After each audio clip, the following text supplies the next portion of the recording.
Hi, this is Eric from longboxreview.com. Welcome to the show. It's been a while since I've released a regular episode of the Longbox Review podcast, but I am back today to discuss my attendance at the 2014 Rose City Comicon in lovely Portland, Oregon. This was over Saturday and Sunday, September 20th and 21st. So this is the first time that I attended Rose City Comicon, RCCC, and I only have a few other cons to compare it to, primarily Emerald City Comicon, which I have attended the last 4 years, I believe, and which has grown quite a bit in the 4 years that I've been. And I've been to a couple Spokane Comicons, which are nothing like either Rose City or Emerald City especially. I also did attend in 2014, earlier this year, I attended the PacCon Palouse, which is a one-day event in Pullman, Washington, which is just 8 miles from where I live, which you can imagine what that could be like in comparison. And of course, I've been to San Diego Comic-Con, but that was in 1996. And I can only guess, based on what I've seen and read about and heard about from others, that my experience at San Diego is nothing compared to what San Diego is today. However, I'm not here to talk about San Diego or any other con. I'm here to talk about Rose City Comicon. Well, one more thing I should point out. In comparison, so I wanted to go to Rose City Comicon because, it's a con, duh, but I've never been to it. I think this is I want to say the third, maybe. Yeah, I think it's the third annual, but it's a relatively new con, and it's also put on in cooperation with the folks that organize and put on the Emerald City Comicon. And you can tell they're very similar looks and feel, the programs, a lot of the same vendors are there that I saw, which is a big part of why I go to cons now, the shopping. But directly in comparison to Emerald City, this Rose City Comicon felt like a slightly smaller version of the first year that I went to Emerald City, only without as big a space, I want to say. And this, I'm going from my memory. As big of a space. There certainly were not nearly as many people as I recall from my first year at Emerald City, and the presence of some of the major comic book companies. Like DC was at the first Emerald City that I went to. They had Jeff Johns there, Dan DiDio, some of the big guys at DC Comics, and so we didn't have that at Rose City, and that was fine. It's not a complaint. It's just an observation. So, like I said, I think that Rose City this year was slightly smaller than my first year at Emerald City. So just to give myself some perspective, and maybe you some perspective if you've been to Emerald City Comicon. But in general, I really enjoyed the show. Like I said, the crowd was less than, especially less in comparison, or there were fewer people, I should say, in comparison to the last Emerald City Comicon that I went to. It was just way crowded, man. But it was nice to be at a con where I didn't feel a bit claustrophobic walking through the show floor. And it was easy to get to things, although I have to admit I was a little confused in the way that they labeled their rooms, because the Oregon Convention Center called them, I think they called them panel. No, they didn't. They called them something else. I don't remember what it was. But anyway, the way that the map was laid out. Yeah, here we go. I'm looking at the map now. So the way that the convention center labeled their rooms was different from the way that Rose City called them. So they would call a group of rooms panel 5, but the rooms were like 3 different rooms, and some of them were together. Some of them were combined into one larger room. So I tried to find a panel and got there late because I ended up going around the convention center, around the perimeter of the convention center, trying to find this room until I realized where exactly I was. But that's probably more of my fault for not really paying attention, because it's clearly marked here on the map.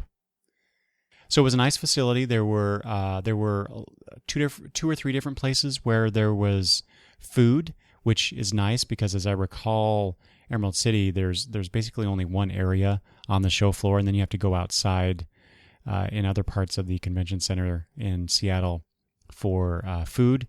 But there are obviously more choices in Emerald City, but that was still fine. Within walking distance, there's some restaurants of the convention center. Oh, that reminds me. So we stayed at a hotel, one of the major hotels that partnered with Rose City. I think we were at the main hotel. I believe that's the case.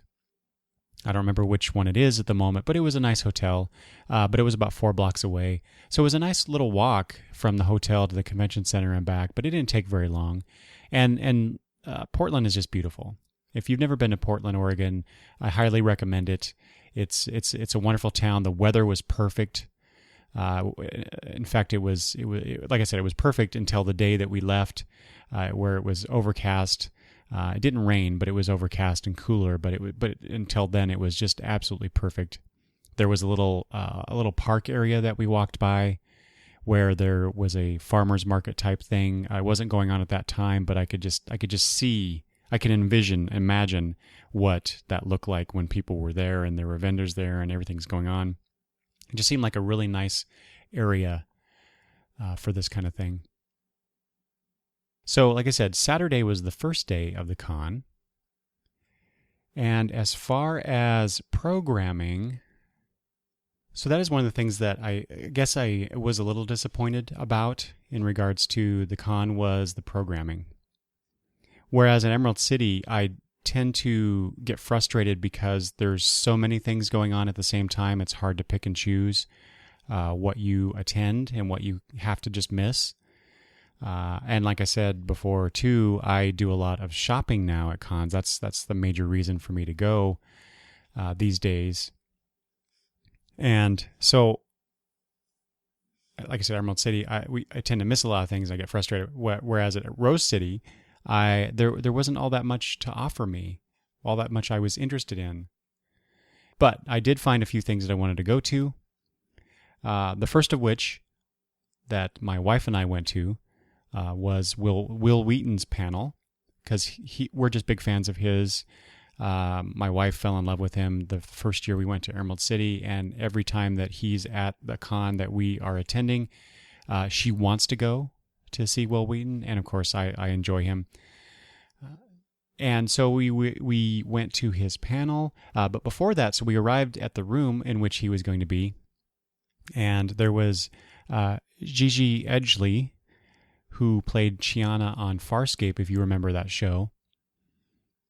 And so she was there with the guy who played Ensign Kim on Star Trek Voyager. Garrett Wang, I think is his name. So I believe I heard that Garrett was actually the moderator for that, talking with Gigi. But it was really neat to have both of them up there talking about their respective shows, and they had a good rapport. But let me tell you, I'm sorry, I'm gonna go off into fanboy land for a second here. Gigi Edgley is gorgeous. If you go to the Rose City Comicon, and if they still have pictures of their celebrity guests, and you look at Ms. Edgley's photo, that does not do her justice. She was absolutely gorgeous. She was funny. She's actually really good up on stage talking with people and conversing with Mr. Wang. And they brought up another individual who worked on Farscape, I believe. I don't remember his name, but he and Gigi had an excellent rapport. They've known each other for years. Anyway, I just really enjoyed seeing and hearing them talk. I kind of wish I had seen the whole panel now. But anyway, then came out Will Wheaton, and he was great as always. There was a guy there who was the moderator, and he kind of made a game out of the whole thing, where he had certain questions that were of certain level. Level 1 question was kind of an easy question. Level 4 question was kind of a hard question. that kind of a thing. And so they would roll. Will Wheaton had a die, and he would roll, and then that would indicate the question. And then there was difficulty, plus or minus. It was, it sounds really stupid the way I'm describing it, but it was actually kind of fun to watch as you're going through it. But one of the tougher, the higher level questions had to do with Robin Williams and his suicide recently, and something I did not know that Will Wheaton talked about during his panel was his own struggle with depression and other issues that he has sought out therapy for. But it became a discussion about the larger question of how depression and mental health is viewed in America and beyond, quite frankly. And they talked about those things. I found it really interesting because I have to admit, when I was younger, I had the attitude of, who needs therapy? Really all you need to do is suck it up and handle things, right? I've since come around to, I think, the better notion of, if people need help, they need to seek it out. And I say that because a couple years ago, my sister died. My younger sister died. And I had a hard time with that. I don't think I was depressed, but I did have difficulty dealing with it. Fortunately, I had my wife, my other family to, help me through it. My wife herself has dealt with a certain amount of depression because of some things that have happened in our lives. And so I've come around to that idea that, of course, people should seek out help. And because sometimes you just can't deal with these things on your own, or you don't know how to deal with them. You don't know the strategies to use to deal with these things. So you need help. You need to seek out help. So if you're listening to this, and not that I'm an expert at all, I really don't know what I'm talking about. I'm just a guy with an opinion. If you're listening to this and you feel like you need to talk to someone, you need some help, do what Will Wheaton was saying, and go talk to someone. And don't worry about what other people think, what it may mean in terms of the societal view of getting help for any kind of mental health concern. Anyway, I really, really appreciated the discussion that they had, and then the feedback, the questions and comments from the audience as well. There were many people that got up and talked about their own bouts with depression or other issues that they have, and they really appreciated that people were talking about this and bringing it to the forefront, and even better, possibly causing some change by discussing this in our society, which I think would be great. And then my wife and I split up so she could go to the Sean Astin panel because she's a big fan of his, mostly I think from the Lord of the Rings movies, because he played Samwise Gamgee.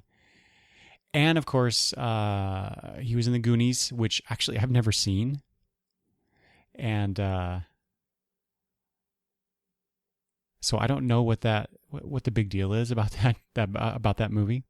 But she went to that panel, and I'll come back to that in a second. And then I went to the Nerd Rock panel, which featured Kyle Stevens from Kirby Crackle and Angela from the Double Clicks, the PDX Broadsides, and I think it was Adam Warrock was there as well. He's not listed on here, but I think that was him.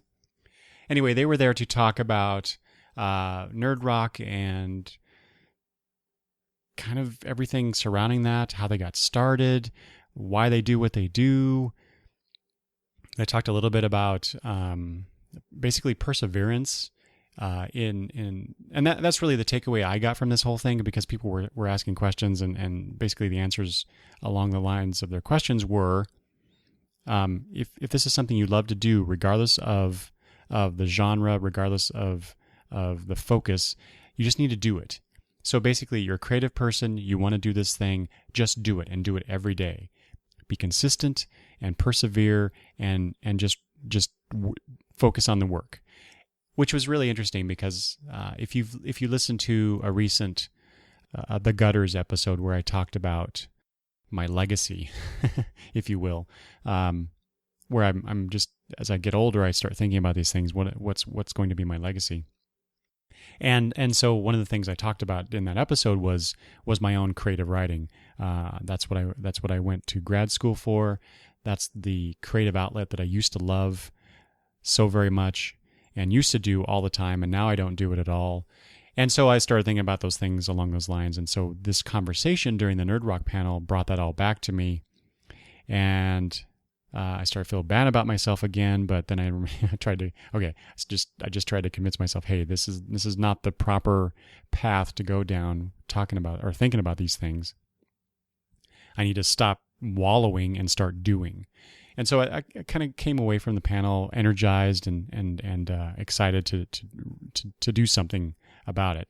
Now I haven't, but I have been thinking a lot about, as I lie in bed at night, I think about, I think about the podcast and the topics I want to cover and how I'm not doing enough of it. So I need to start doing that too. But I also think about a couple of these story ideas that are floating around, bouncing around inside my head. So I'm working on it, just slowly but surely, but I'm working on it. Okay, so back to Sean Astin, something that my wife related to me. So he told a bunch of stories about things that happened with him, on the sets of Lord of the Rings and the Goonies. One of the stories was that while they were doing the Goonies, there was some guy working on the film, on the production side of it, who had confided in Steven Spielberg that he could not wait until the movie was done so he could get away from all these kids. And he was going to go to Hawaii and take a vacation and just be glad to be away from all the kids. Well, Steven Spielberg, being the wonderful guy that he is, decided to play a practical joke on this guy. And he flew out all of the kids in the movie and their families to Hawaii to join this guy on his vacation, which I thought was pretty damn funny. Sean Astin talked about, someone asked him in the panel who would win in a fight between him and the other hobbits. And he said that Dominic, I can't remember his name. And I can't remember which, I always get confused between Merry and Pippin. But the guy who was on Lost, that actor, whichever character he played, he would win for some reason. I don't know why. Anyway, I just thought those were funny. All right, so as far as panels, that was pretty much it for that day. Most of that day, however, we spent walking around the show floor, seeing what was there, and shopping, because I took a list. There was a bunch of things on my list that I wanted to get. The show floor had quite a few different kind of things than what I've seen before. Just some different vendors that I recall from Emerald City. A lot, like I said before at the top of the show, there were a lot of people there, though, that were the same folks that I've seen before. There were a couple vendors, however, that I was hoping would be at Rose City that I've seen at Emerald City, but they were not there. So which means I'll just have to go back to Emerald City, which of course I am. I already have my tickets.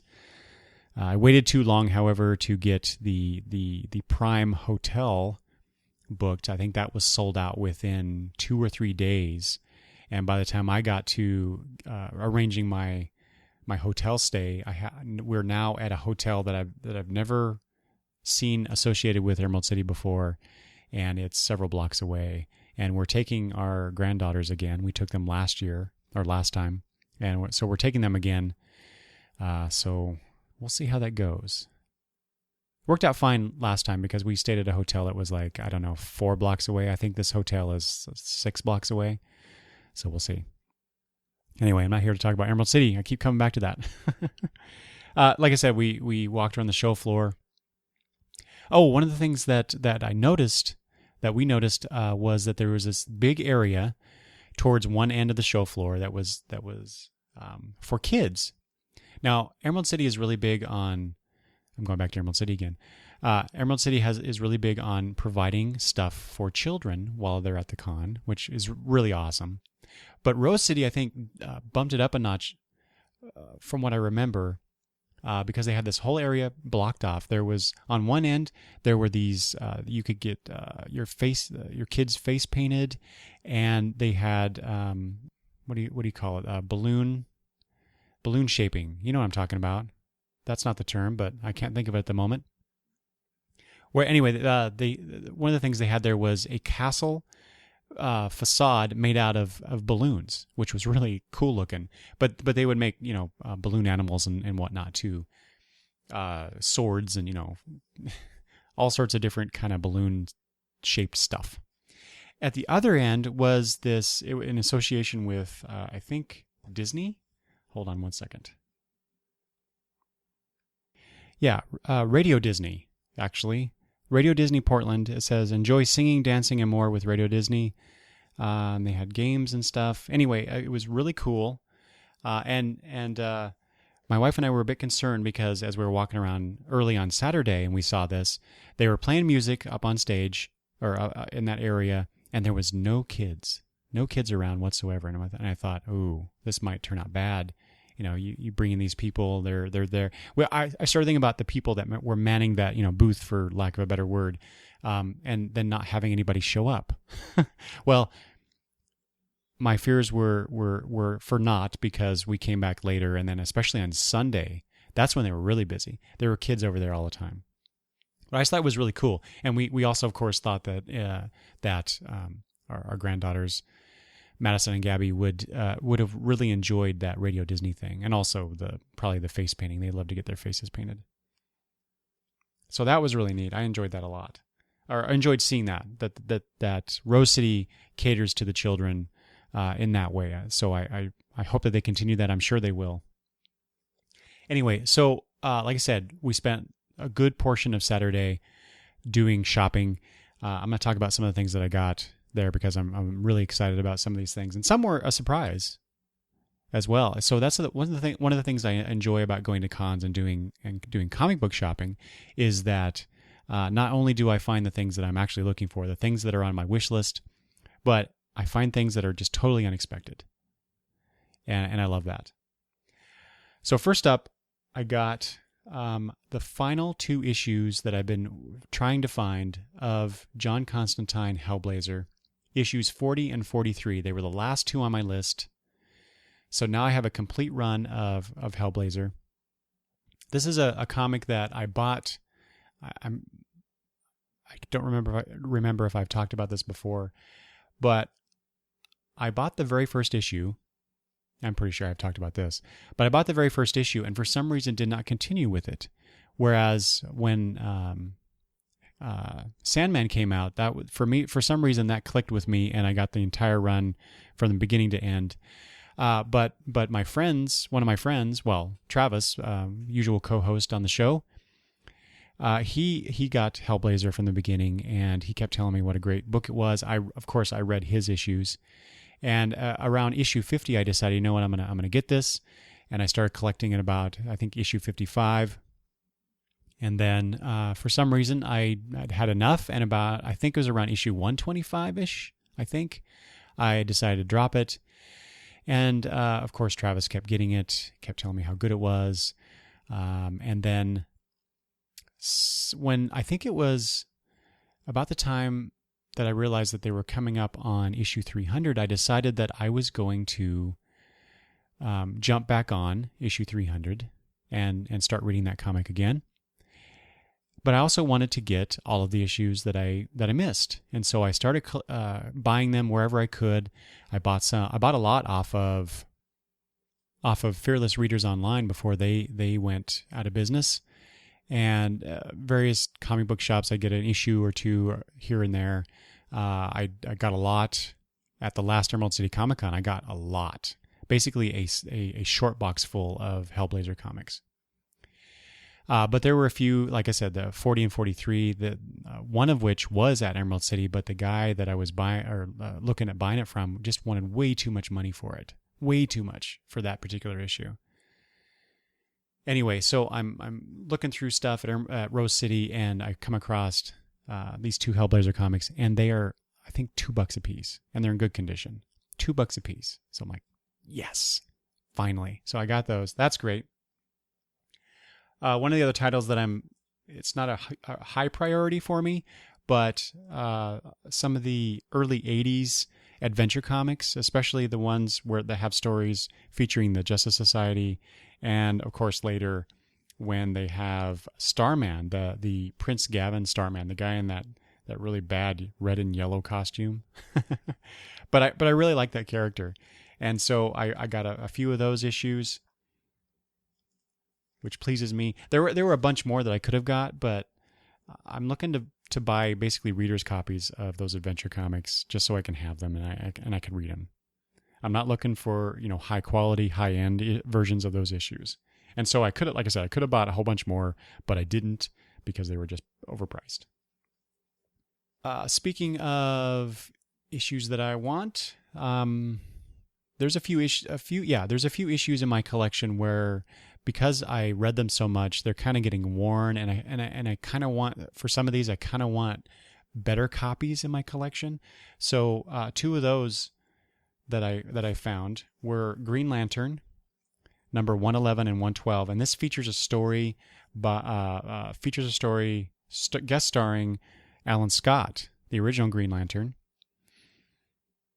Which also introduced the idea of the Star Heart, which has come into later stories in the DC universe. So I got those two copies, and while I was looking when I found those, there were a couple more issues that I saw, and I only got them. Green Lantern issues I saw. I know I only got them because there was a backup story featuring Alan Scott, and he's just one of my favorite characters. So I got issues 108 and 109 featuring that story, and on issue 108 it's also kind of interesting because the story in the main Green Lantern title, the main story, features this character that looks kind of like a bat, but he's got like Wonder Woman's insignia around his chest, and he's wearing Flash's pants. The bottom part of Flash's costume. It's like this amalgamation of these characters. I think he's called Replicon. At least he is on the cover. So I'm kind of interested to read that story to find out what the hell this character is about. But anyway, like I said, I got it because of Alan Scott, the Alan Scott story, and there was an issue 110. So then I'd have a run of 108 through 112 of Green Lantern from that time period. But I didn't get it because I was only interested in the having the complete Alan Scott story, and when I looked it up quickly on my phone, it didn't appear that issue 110 had any connection to the story in 108 and 109. Well, guess what? I was wrong. I must have misread the information on my that I looked up on my phone, because now I need to find issue 110. So as to complete that story with Alan Scott. Man, sometimes I hate that obsession I have about having certain things in my collection. Here's a couple issues of Iron Man from the 80s that I used to have in my collection, and I don't know why I got rid of them. I don't know why I got rid of a lot of things in my collection over the years, other than I decided at certain point, a couple times, 2 or 3 times at least, where I thought I had just too many comics and I had to prune my collection, which is just stupid. I don't know why I thought that. But these were 2 issues of Iron Man, the only 2 issues I ever had in my collection of Iron Man, I believe. This is the James Rhodes version of Iron Man when he took over the armor. But it was one of his encounters with the Mandarin. And I just remember that story and enjoying it quite a bit, because I think it was my first exposure to the Mandarin. And I thought, well, that's an interesting character, all these rings that can do various things. Anyway, so I found those 2 issues, which I'm very pleased about. I mentioned earlier that there were things or as you're shopping for comics, you just kind of find them. They're not on your list, but you find them and you just got to have them. Well, I got a few of those, a bunch of Batman stuff. One of which is a Batman Daredevil team up called The King of New York by Alan Grant and Eduardo Barreto. Two of my very favorite comic book characters together. I had to get it, and it was really cheap. And again, two of my favorite comic book characters together. This is Batman and Grendel. This is the two-part. Let's see, it's the Devil's Riddle and Devil's Mask by Matt Wagner. And so I got those, and those were really cheap. So it's like, wow, I have to get these and read these because I love those characters. I did find out after I got back that there was another, I guess, two-part crossover between these characters. I don't think I saw those in the place that I found these two issues, but now I think I have to get those. I did also see that there was a trade collecting both sets of stories. And if I'd known that, I probably just would have tried to find the trade. But anyway, I'm looking forward to reading these. And then finally, I now have, although not all of them are in great condition, so now I have to go find better copies of these, but I now have, I believe, a complete collection of the original Teen Titans. So I got, let's see here, 1, 2, 3, 4, 5, 6, 7 issues of Teen Titans ranging from issue number 4 through issue 37. Some of these were a bit pricey and probably overpriced, but I thought, what the hell? I might as well get them, then I'll have the complete collection. There's a couple issues in here that guest starring Hawk and Dove, which I love that. I love Hawk and Dove. I mean, it was a reprint story. I think it was the Jericho story in that was reprinted in the New Teen Titans Digest back in the 80s, where I was first introduced to these characters, Hawk and Dove. And I absolutely love those characters for some reason. I just do. And so I have 2 issues featuring them on the cover, which is really cool. There's this really cool cover, issue number 34, Teen Titans, where Donna Troy is up on this hill and there's lightning around her. There's a wolf, and she's wearing this black cloak, and Robin and Speedy and Lilith are below, and Robin's saying it's her own Wonder Girl, and she's turned into a witch. It says the Demon of Dog Island. So, there's some great covers, great Teen Titans covers. Oh, and then issue 37, this is kind of cool. Not for the Teen Titans thing, but apparently there's a bonus story. It says big bonus on the cover. Superboy meets the young Green Arrow. And I think I've read that story. I think it was reprinted in a Superboy digest that I used to have, which one of the things I'm looking for. So I'm really looking forward to looking at that as well. So I got all those Teen Titans comics. I love it. It's wonderful. Very excited. A couple other things that I got while there. There was a place that was selling their trades and graphic novels for 70% off. 70%. So I went back there a few times looking for things. One of the things I found that was on my list was the Golden Age Green Lantern Archives, the hardcover that retails for $50. So I got that for really cheap, 70% off that. That's volume 2. Now I just need to get volume 1. A different vendor, I think it was Things from Another World, was there, and they had the archive first archive edition of Robin, which are reprints of his appearances in Star Spangled Comics. And so I've been really interested in reading the issues featuring solo Robin stories in Star Spangled Comics. So now I got that, and I just need to get the second one eventually. And that was half off, so that was good. $25. That's a pretty good price for a shrink wrapped edition of that hardcover. We also bought some non-comic book stuff. We found a guy who was selling those pint glasses with the superheroes on them. We bought a few of those. He had a classic Robin one, so I don't have that, so I bought that. We also bought a couple glasses for our granddaughters. One is Supergirl with Supergirl from the 70s costume, Supergirl, with the shorts and the blouse, and then of course Batgirl for Madison. She loves Batgirl. Gabby loves Supergirl. So now they have those, and they've enjoyed pouring their chocolate milk and sodas in those cups. And then finally, I'll mention we got. Oh wait, not finally. Two more comics I forgot about. Do you know those Treasury editions? The big oversized tabloid sized comics that they used to come out with? Well, I got 2 of those. One of which was the Superman Wonder Woman team up, featuring the Earth 2, the Golden Age characters. Even though Superman throughout the comic the symbol on his chest is drawn like the Earth 1 version. Minor quibble, but so it's a team up, and also battle between the two. That story, I believe, was written by Jerry Conway. I don't have it in front of me. Hold on. Yes, Jerry Conway, but more importantly, it's drawn by Jose Luis Garcia Lopez, and Dan Atkins are artists on here. So I've been looking for this for a while. There's a trade that reprinted this story that DC came out with not too long ago, I think. So that's been on my list to get eventually, but I found this, so I can now take that trade off. Most importantly, though, here's another one of these that I got. I'm so excited about this because I've been wanting this for a very long time, because I don't believe it's been reprinted anywhere.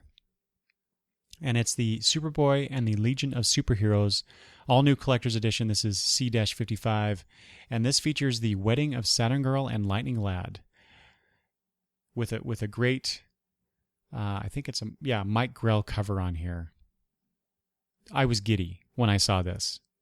I think I paid too much for it, but that's okay, because sometimes when you want something that badly, price doesn't really matter, and this is one of those things, sort of.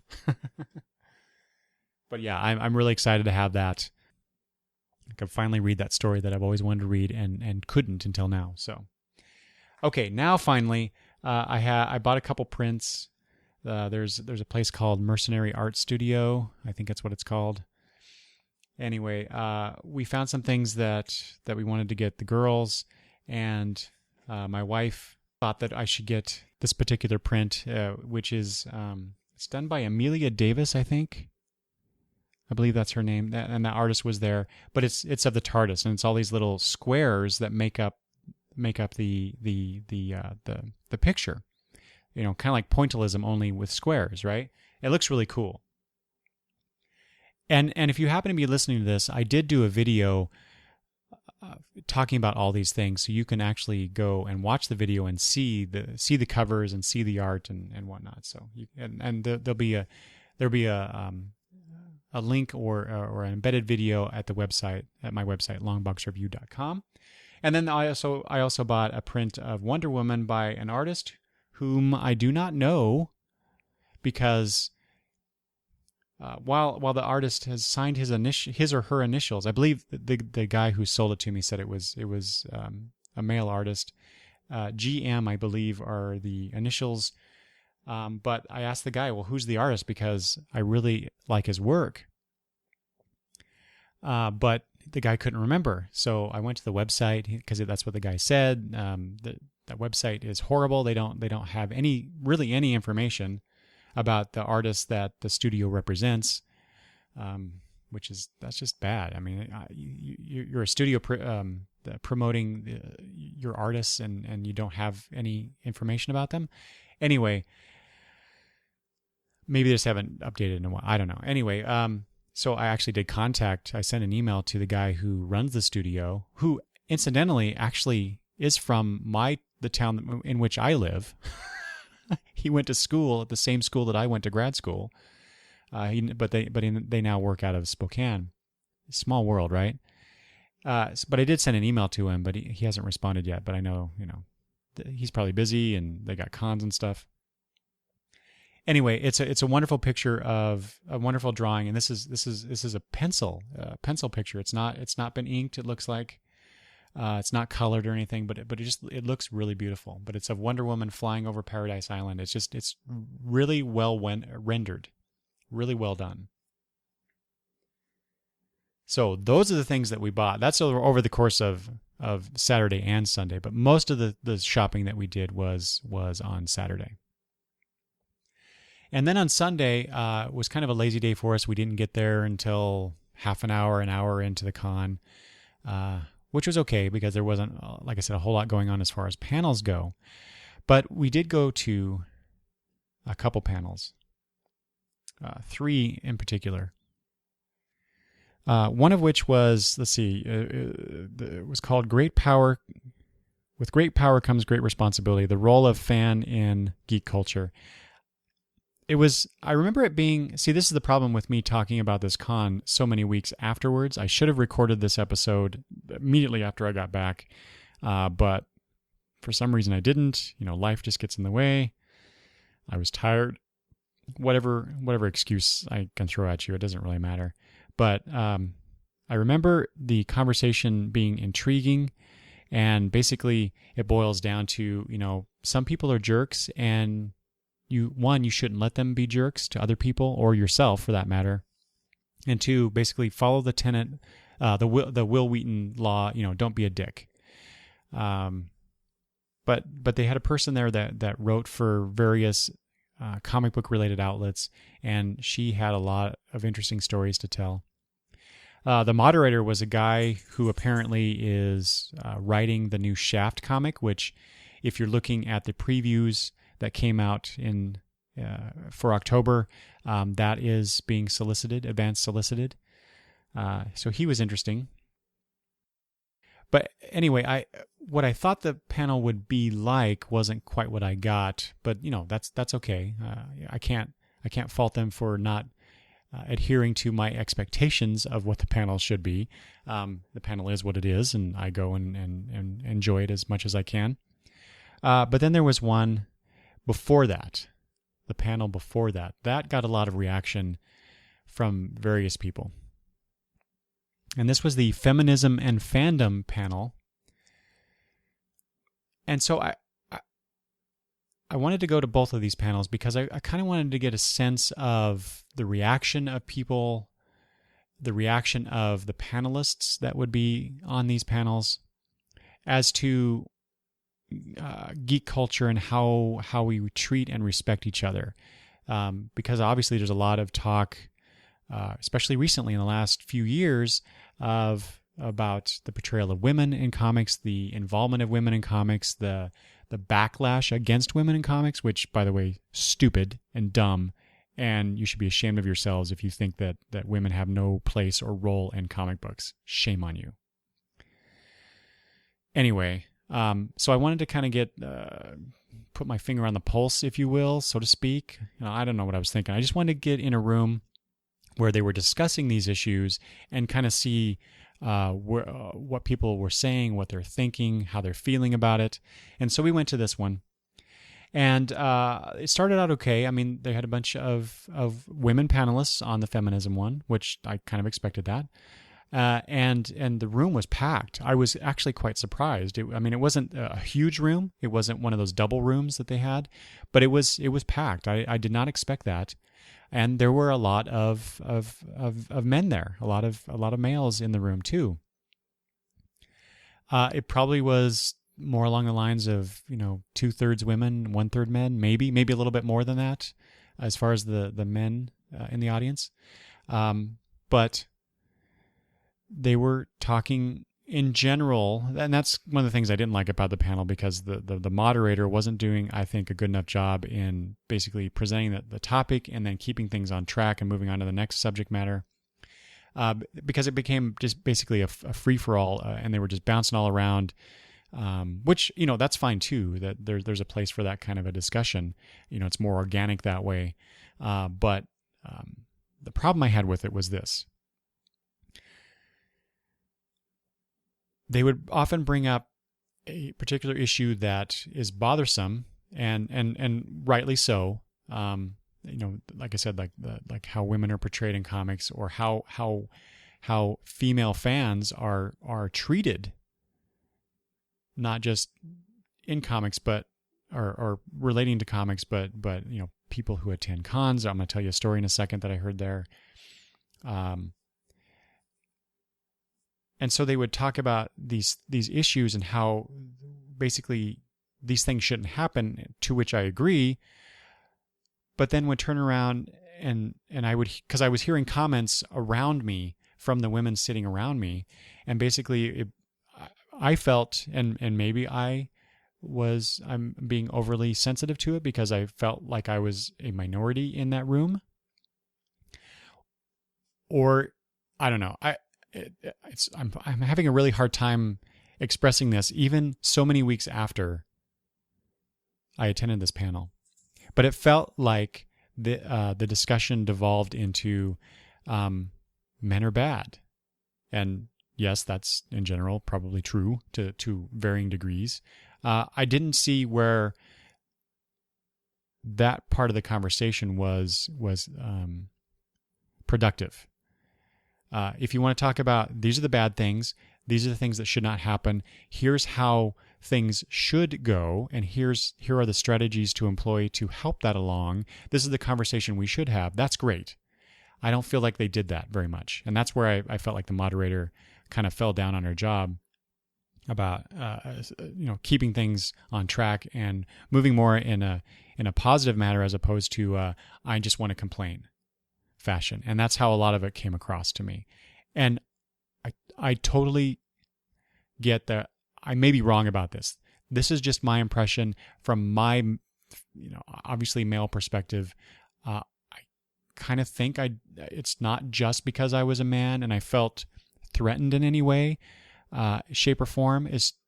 But I understand if there were any women in attendance who happen to listen to this, who feel very differently about how the conversation went, please let me know. I would love to hear your thoughts about this.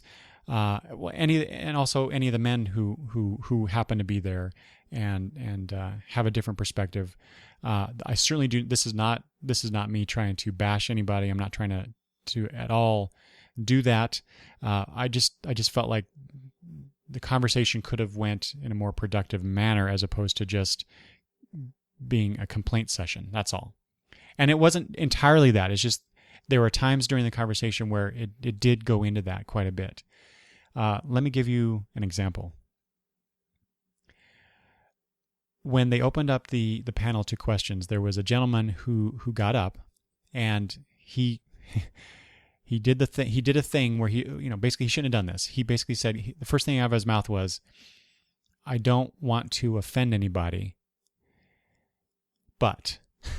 And whenever you start a conversation like that, there the hairs on the back of my neck kind of went up a little bit. Because it's just like saying, well, not just like, but it's in the similar vein of, I'm not a racist, but, and actually as he said that, a woman sitting off to my left and in front of me said, loud enough for anybody really to hear, well, if you have to say that, then, and then, so he launched in the story how he works with in domestic violence. He is a veteran, and he helps other veterans with their issues, and specifically relating to domestic violence. Which basically his whole talk was he thanked the people for having the discussion, for continuing the discussion, and applauded them for doing it, and encouraged them to keep doing it, because the culture needs people talking about this. So he was very, I felt he was very supportive and appreciative of the efforts of people in the room on the panel talking about these issues. And then a woman sitting in the front row off to my right in front of this guy, basically she didn't get up to the microphone. She just started talking, and I felt like she tried to undercut his contribution to the conversation. I did not hear this part. This is from a different person in the room, but my wife heard it and told me about it later. And she said, as the woman was talking, this other person said, well, we don't need to, because some people applauded after the guy was done. This person said, well, we don't need to start a man fest here, which frankly turned my wife off to the whole conversation. She didn't think that was appropriate because she felt the guy was like I said, supportive and appreciative, and was doing his best to help in that area. There was another example of bad behavior, astonishing behavior too, that someone related about. They were cosplaying. I don't remember what character they were doing, but a male came up to this person and apparently could not tell if this person was male or female, and the person said that they did not identify themselves as male or female, and so not to this person, not to this guy, but told us in the room that they identified with neither gender. And so during the course of this conversation, this confrontation, I guess, if you will, this guy at this other con, it wasn't at Rose City, but at a different con, grabbed this person's crotch area to find out whether the cosplayer was male or female. And you should have heard the gasps, including my own, in the room. It's just, I could not believe that someone would actually do that. It's abhorrent. Disgusting is what it is. And then, of course, they talked about how Rose City, they were very appreciative of how Rose City had cosplay as not consent flyers taped everywhere in the convention center. I believe there was something in the program as well about that. And yeah, so it was an interesting but tense hour during this panel. It was, as you can tell, I'm muddling my way through my description of this. I'm still processing it to some degree. And then finally, we go for something very serious like this. So we had the feminism one, and then I sat in on the other panel. So it was a really interesting mix of conversation between those two. But then finally, the last thing that we did at Rose City Comicon was attend the Kirby Uncrackled, which is the acoustic version of the Kirby Crackle show. So Kyle Stevens gets in a room and does a bunch of Kirby Crackle songs, but it's just him and a guitar, which is a great way to end the con. I really like Kyle. I've been to enough of his Emerald City Comic-Con shows, and now at Rose City, that he actually kind of recognizes me, which is just awesome. He's just a great guy. He's very personable. We went and talked to him while he was at his booth on Saturday. No, it was Sunday morning. That's right, before his acoustic show. Oh, I totally forgot to talk about this. So Saturday night, the last event of Saturday night was a costume contest, and the Kirby Crackle show, which was the plugged version of the show, which my wife and I have never been to. So they always do Crackle Fest at Seattle, and we've never been able to go for one reason or another. And so here was our opportunity to see Kirby Crackle, all jammed up, all electrified, if you will. And so we went to that, and that was great. It's a great band. Anyway, so fast forward back to Sunday. Like I said, we talked to him in his booth and with his wife a little bit, and he's just great. And so if you haven't checked out Kirby Crackle and you're a nerd or a geek or whatever you are, and you like comics and video games and pop culture just in general, give Kirby Crackle a listen if you haven't done so. I mean, there's some other artists out there, the Double Clicks. I'm gonna check out Adam Warrock because so Adam Warrock is more of a rap style, but in the nerdy geeky vein. But rap is not something I'm particularly into. But because of his appearance on that Nerd Rock panel, I'm not going to go check out his work because he was really cool.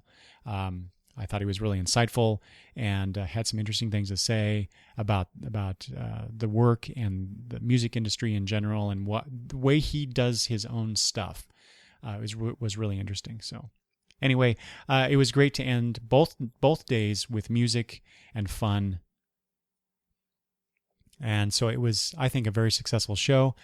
Now I need to decide whether or not I'm going to go back. Can I do 2 cons a year? Two cons where I have to go to the west side, as we call it here, the west side of Oregon and west side of Washington, to attend these cons. I don't know. I don't know if we can do it financially.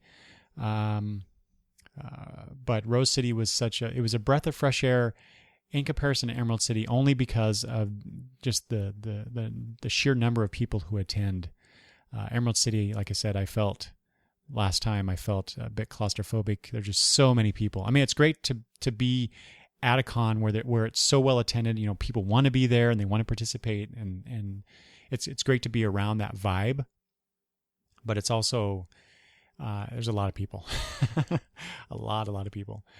So Rose City was a breath of fresh air in that respect.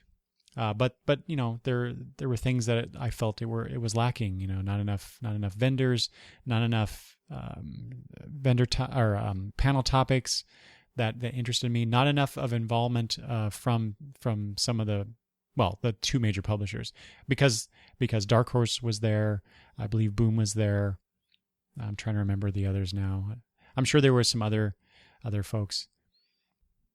The comic creators that were there were this was interesting, because I walked by Kevin McGuire and Aaron Lopristi. They were sitting side by side, and I love both their work, but it was really interesting to me because every time I walked by, there was no one, or hardly no one, at Mr. McGuire's booth, which I thought was just wrong. We stopped by and you know, said how much we like his work. And we talked to a few different artists while we were there. Mostly like the smaller, not smaller. That's a wrong term. Less well-known artists, if you will.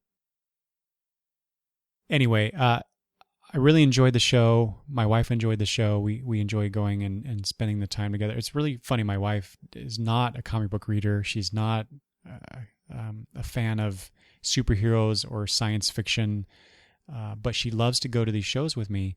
Mostly for the shopping. She loves to shop, and so you combine shopping with, you know, buying the comic books I want. So she's like all for that. She enjoys doing that kind of stuff, which is great.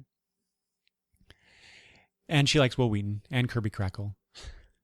So she gets some things out of it, fortunately, and not just tagging along with her husband, who dragged her to yet another Comic-Con. So I really enjoy spending time with her at these shows.